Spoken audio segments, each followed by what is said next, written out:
দুই বন্ধুর মধ্যে অসুস্থ প্রতিযোগিতা চলতেছিল। দুই বন্ধুর মধ্যে এতটাই প্রতিযোগিতা যে তারা প্রতিযোগিতা করতে করতে একদম নিঃস্ব হয়ে গিয়েছে।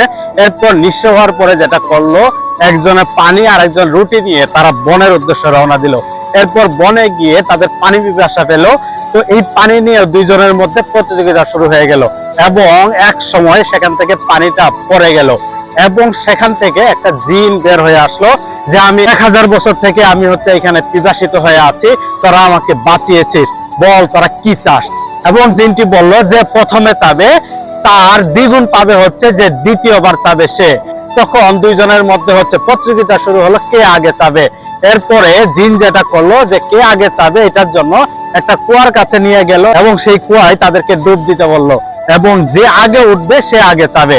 এখন দেখা গেল একজন উঠে দেখে আরেকজন উঠে নাই, সে আবার ডুব দিল। দ্বিতীয় জন উঠে দেখে যে এ উঠে নাই, সে আবার ডুব দিল। এইভাবে চলতে থাকলো একদম সন্ধ্যা পর্যন্ত। জিন বিরক্ত হয়ে তাদেরকে বলল তাড়াতাড়ি চা, না হলে আমি চলে যাচ্ছি।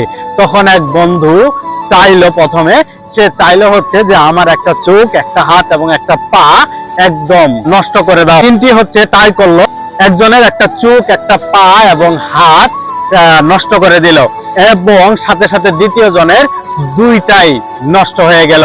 এটি শুধু এই দুইজনের মধ্যে সীমাবদ্ধ না, এই প্রতিযোগিতা আমাদের সমাজে একদম চলে আসছে। আমাদের আশেপাশে যদি আমরা তাকাই, আমরা আমাদের প্রতিবেশীর সাথে এবং কি আপন ভাই বোনেও এই প্রতিযোগিতায় আমরা আজকে লিপ্ত হয়ে আছি, যার ফলাফল খুবই খুবই খারাপ। দুইজনই ক্ষতিগ্রস্ত হয়।